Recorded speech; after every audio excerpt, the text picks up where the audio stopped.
The Book of the Prophet Jeremiah. Jeremiah the prophet was a descendant of Abiathar, David's high priest. He was probably about the same age as King Josiah when he began his ministry. Jeremiah's ministry spans more than 40 years and took place during the reign of Josiah as well as his 4 successors, the last kings of Judah. Jeremiah saw the destruction of Judah by the Babylonians, and he didn't want to be a prophet. The book of Jeremiah is arranged according to theme rather than chronology. The book existed in at least 2 canonical forms in ancient times. The Greek version is about 1/8 shorter than the Hebrew version. This indicates that the book was still being written at the time it was first translated from Hebrew into Greek. Also, the 2 versions are arranged in different orders. The first 29 chapters of the book are made up of oracles of judgment. First, in chapter 1, we hear about Jeremiah's call. He writes, "The word of the Lord came to me, saying, Before I formed you in the womb, I knew you. Before you were born, I set you apart. I appointed you as prophet to the nations. Alas, sovereign Lord, I said, I do not know how to speak. I am too young. But the Lord said to me, Do not say I am too young. You must go to everyone I send you to and say whatever I command you. Do not be afraid of them, for I am with you and will rescue you, declares the Lord." The next section within these oracles of judgment, chapters 2 through 6, is a group of sermons on sin, judgment, love, and forgiveness. First, Jeremiah tells the parable of the failing marriage. "I remember the devotion of your youth, how as a bride you loved me, and followed me through the wilderness, through a land not sown. What fault did your ancestors find in me that they strayed so far from me? They followed worthless idols, and became worthless themselves." Jeremiah then tells a parable about 2 sisters. Sister Israel was wicked, so God exiled her. Sister Judah learned nothing from this and became worse than her sister Israel. Jeremiah then foretells of trouble coming from the north. God will send the Babylonians to destroy Judah,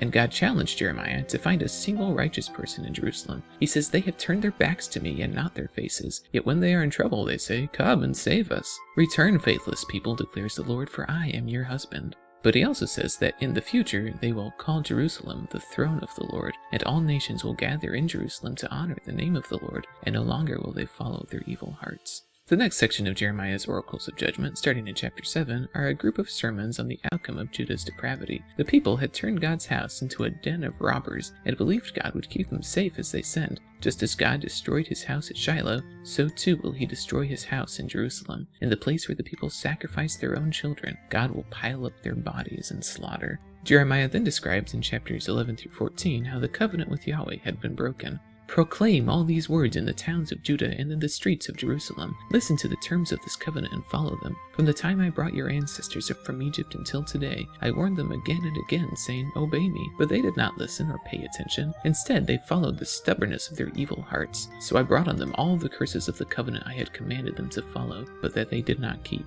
The book then describes a plot against Jeremiah. The people of Jeremiah's hometown of Anathoth plotted to kill him, but God warned him about it and promised that he would punish these people. Jeremiah then offers his complaint to God. "Everything you do is righteous, Lord, but can I have a word with you about your justice? Why do you let the wicked prosper?" And God answers, "If you have raced with men on foot and they have worn you out, how can you compete with horses? If you stumble in safe country, how will you manage in the thickets by the Jordan?" God again warns Jeremiah that his relatives are planning to kill him. And then later, God tells Jeremiah to buy new underwear. And then God tells Jeremiah to bury his new underwear. And then God tells Jeremiah to go find his buried underwear. And God tells Jeremiah that his point is that Israel and Judah have become like dirty underwear to him. God then proclaims through Jeremiah the pending threat of captivity of his people. He says that the kings and queens of Judah have been poor shepherds of their flocks. He asks, "Can the leopard change his spots? You're so bad you couldn't do good if you tried. I will expose your shameless prostitution. I will pull your skirts up over your face." In the next section of Jeremiah's oracles of judgment, chapter 15, we hear about the false prophets. Jeremiah proclaimed that God would destroy his people with famine, sword, and plague, but the false prophets preached the opposite message to the people. God says the prophets are prophesying lies in my name. I have not sent them or appointed them or spoken to them. They are prophesying to you false visions, divinations, idolatries, and the delusions of their own minds. Even if Moses and Samuel were to stand before me, my heart would not go out to this people. And then in chapters 16 through 17, Jeremiah speaks about sin, judgment, and grace. First, he speaks of a coming day of disaster. God told Jeremiah not to get married or have kids because everyone is going to be destroyed. God also told Jeremiah not to go to funerals because everyone's going to die anyway. And God told Jeremiah not to go to weddings or feasts because all celebrating would soon cease. However, the days are coming, declares the Lord, when it will no longer be said, as surely as the Lord lives who brought the Israelites out of Egypt, but it will be said, as surely as the Lord lives who brought the Israelites out of the land of the north, and out of all the countries where he had banished them, for I will restore them to the land I gave their ancestors. Jeremiah compares their hearts to an arara, which was a type of fruit bush that grew in the desert. The fruit looked great on the outside, lush and juicy and green, but if you opened up the fruit, it was full of air and nasty dry webs that had little poisonous seeds in them.